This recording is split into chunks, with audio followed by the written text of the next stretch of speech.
I recently, as in just 2 days ago, put out a video outlining why the caste system isn't a satanic virus bomb and why it's the default state of human society.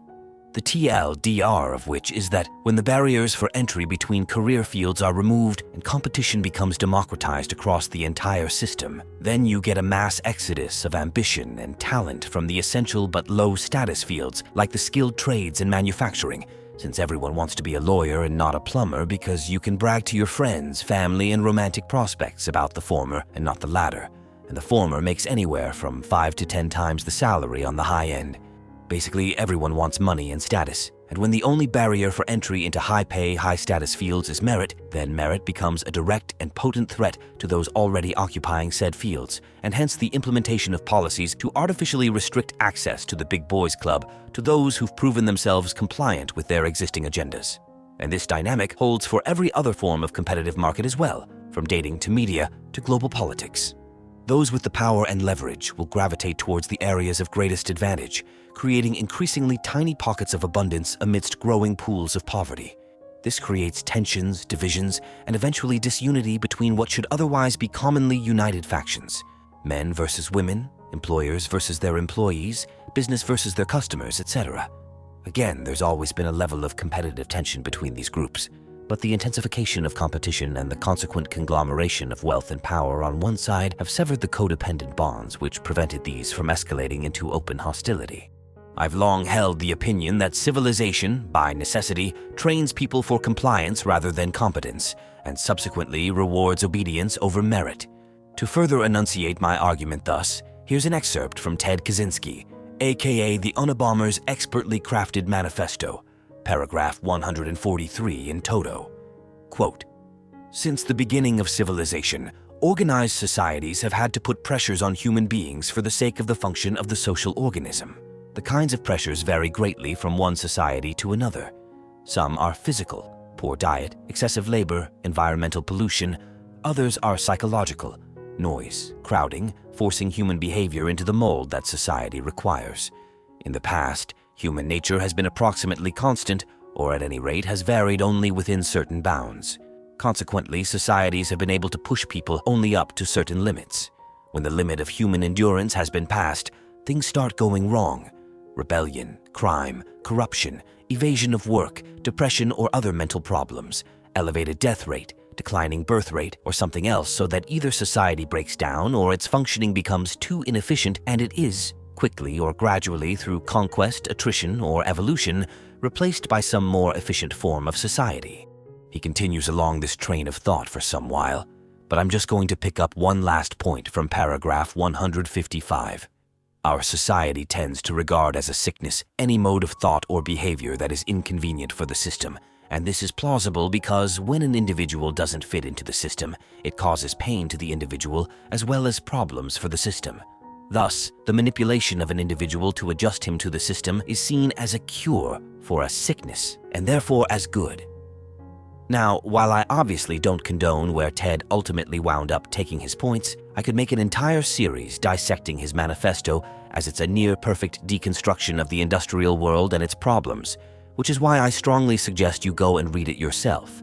There's free PDFs you can find online, or you can purchase it on Amazon for around $5.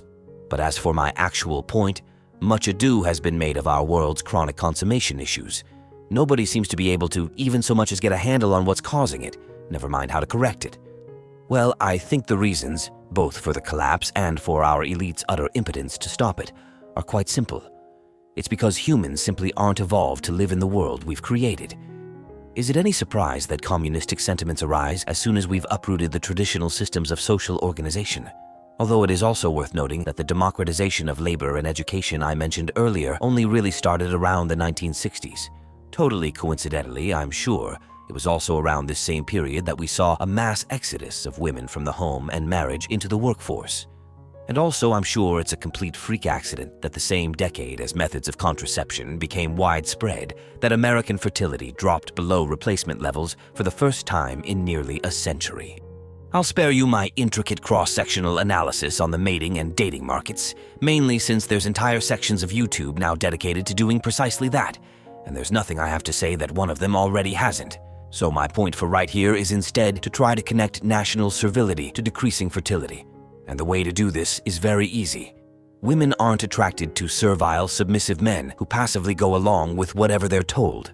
Thus, it's in the countries with the most actively hostile governments that we see the most ineffectual males, combined with an industrial incentive structure that prioritizes work, corporate gains, over family, and we have a recipe for the most precipitous loss of life since the Black Death.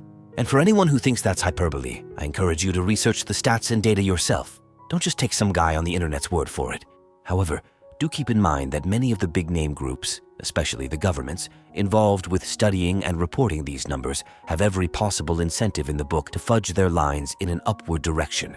Now, I've made several other videos outlining this mechanism of ballooning collapse in autistic detail, so for this one, I want to pry into the underlying works of a single lever of that insidious machine.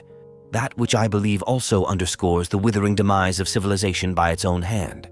Essentially, I mean to suggest that the decline in fertility has less to do with frayed cultural or social narratives, which are the outward presenting byproducts of behavioral trends, which are caused by environmental pressures, dating or marriage hurdles, or even purely economic factors, lack of affordable housing or work-life balance, etc.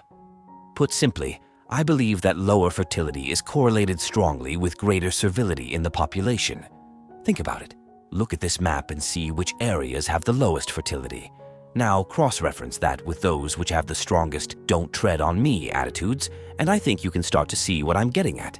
Compliance culture creates supplicant men, which leads to an overly restrictive systemic apparatus as women reject their pathetic husbands in favor of the more alpha state, which creates an inhospitable environment for familial growth, hence population collapse. We've seen time and again that although the civilizational incentive structure is set up to reward those who sit down, shut up, and follow the rules, natural selection still ultimately avails those who are wise enough to trust their native instincts, which evolve to keep them alive when shit hits the fan. Two ready examples that come to my mind are: 1. During the Maui fires in 2023, police set up barricades restricting people from exiting the city by vehicle. Those who abided these barriers sat and roasted to death. Those who abandoned their vehicles or simply drove through the obstructions lived to tell of it. And number 2. In 2014, a Korean cruise ship, the MV Suwol, sank on its way back to its home port. When all was said and done, of the 663 passengers, most of whom were high school students, 304 were confirmed dead, along with 3 of the crew and 8 additional rescue workers. Amidst all the controversy that followed, one important detail that often gets overlooked is that one of the big reasons why this death toll rose as high as it did was because the captain ordered the passengers to return to their rooms while he, along with most of the crew, abandoned ship. Those students who followed their instincts and did not comply soon realized the danger and called for help. The compliant ones, those who blindly trusted in the authorities, stayed in their cabins and drowned. I think what we're seeing with the global depopulation trend is effectively this sort of natural selection playing out on a monumental scale. Those countries, those peoples who neglect their common sense in favor of some supreme authority's agendas are going extinct. The reluctant ones are persevering. Granted, they're still below replacement, and nobody's coming out of this unscathed. And though I've said some variation on dying slower is not a victory in the past, upon further reflection, this couldn't be further from the truth. We're all dying. We don't get to choose who dies, only the order in which they do. And with that, I leave you with this famous line from George Carlin. The owners of this country don't want that. They don't want a population of well-educated, intelligent people capable of critical thinking. That doesn't help them. It's against their interests. They want obedient workers. They want people just smart enough to work the machines and do the paperwork, but not smart enough to sit around and think about how they're getting fucked over. And to all those who throw the old bootstraps garbage at me, let me return to you this line from John Oliver. Asking why did you let us fuck you over is not an excuse for fucking people over. And on that note, I finally bid you all adieu for another day. Until next time, as always, stay safe, stay sane, and always remember, anyone who's selling you a dream is trying to put you to sleep. Peace be upon you.